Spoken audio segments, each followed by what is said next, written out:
Hi, I'm Dan and welcome to Airbrush Garage. If you're new here, welcome. Returning, thanks for coming back. Today, we're going to be talking about water traps. What are they and do we need them? So if that's something you're interested in, please stick around, hit that subscribe, hit the bell so you get future notifications. A thumbs up would be great. A couple comments, good or bad, really helps out with the YouTube algorithm and helps this channel grow. Don't forget to check out all my Amazon affiliate links down below for all the products I use in this video and all my other videos. And with that, let's get started. All right, so there's a couple different water traps we're going to be taking a look at.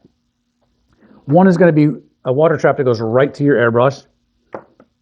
Another one that is mounted right to your spray gun, as the small one is to your airbrush, and then one that is mounted to your compressor. So it really depends, first of all, what type of setup you have. Now, both of these compressors I have here have a tank. I just got rid of my tankless compressor after many, many years. And that's really going to play a part into where you have your moisture trap and if you're going to be getting a lot of moisture.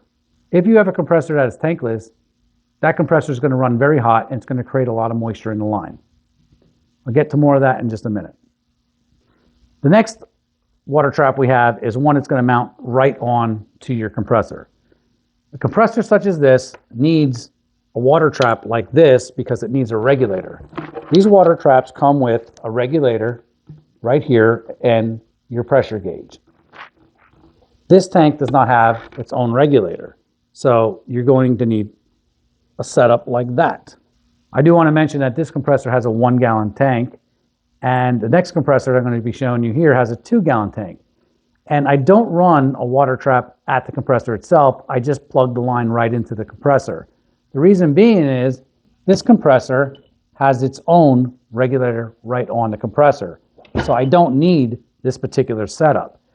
And I will say this right now that, at least for me, with an airbrush, as long as I'm running a compressor with a tank, whether it's this 1-gallon or this 2-gallon, the air goes into the tank and has time to cool before it goes to the line, and I get virtually no condensation, whether it's in this trap here at the compressor or the trap at the airbrush.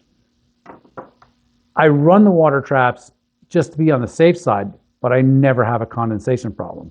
Whereas if you were running a tankless compressor, that gets very hot. And when I did run a tankless compressor when I first got started, I would always have a full bulb down in here. And if I wasn't paying attention, this would fill up here at my gun and literally spray water out onto my project because I was so into what I was doing and focused. I wasn't paying attention or looking down to see if there was water in here, and it would spray out onto my project, and it would be very frustrating. But if you are getting condensation in your traps, every single trap has a little spring valve. This one here has one at the bottom where once this is under pressure, if you press that, it's going to release air and release the water. Same thing with this particular one right at the gun. I really like these. These are my favorite. I just got so used to having them. I actually hold on to them a lot and brace the airbrush with, my left hand. I'm right-handed. So I like to run those right here at the gun, whether they gather water or not. Again, it's just a safety net.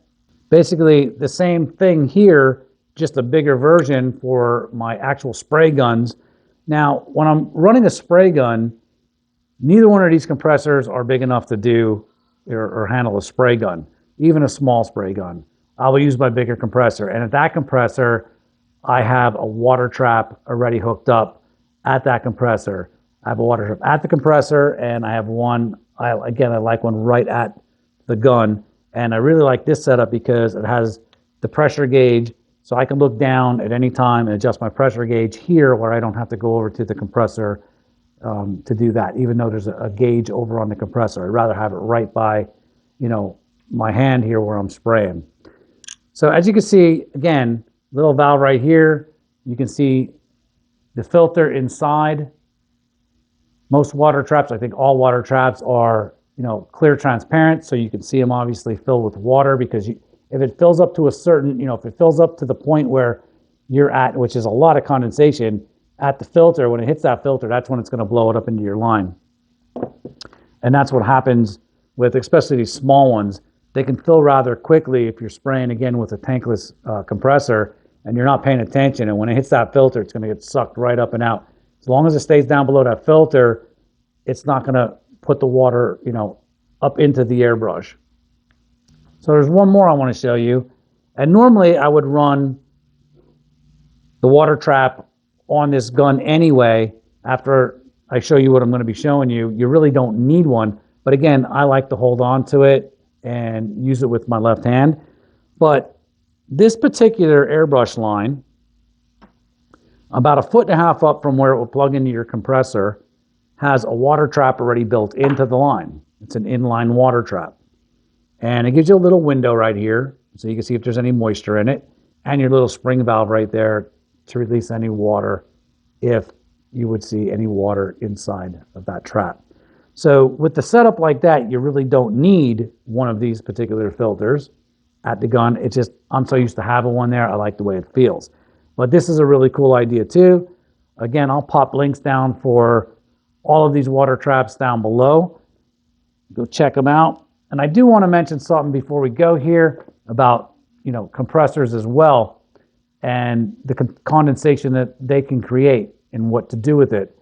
So after you're done using your compressor, now I don't drain mine after every session. Now, if I'm airbrushing all day with it, I will check it at the end of the day or before I start airbrushing the next time. But your air valves at your tank, make sure that your tanks are staying dry by releasing any air after you're done airbrushing through your air valve. Any compressor with a tank has the air valves on it. This one here is on the bottom. This one here is conveniently located up front. So you want to make sure that your tanks stay dry. The other thing, if I'm not going to be using my compressor for a while as well, I'll also leave the valve open, just so no condensation gets built up. If you're in a garage, hot, cold, stuff like that, I'll leave the valve open. Well, there you have it. The answer is yes, we need water traps. If we're going to be doing any kind of spray painting or airbrushing to protect your artwork, you're going to work hard on that artwork. You're going to spend many hours on it. You really don't want to ruin it by getting water all over it. So with that, I hope you learned something from this video. If you did, please consider subscribing. Hit that bell so you get future notifications. You guys know the drill. Comments, thumbs up, all of it really, really helps. Really appreciate all you guys. We're growing every day, and it's all due to you guys. Really appreciate it, and I really do love all the comments you guys give me and questions. Keep them coming. So with that, we'll see you in the next video.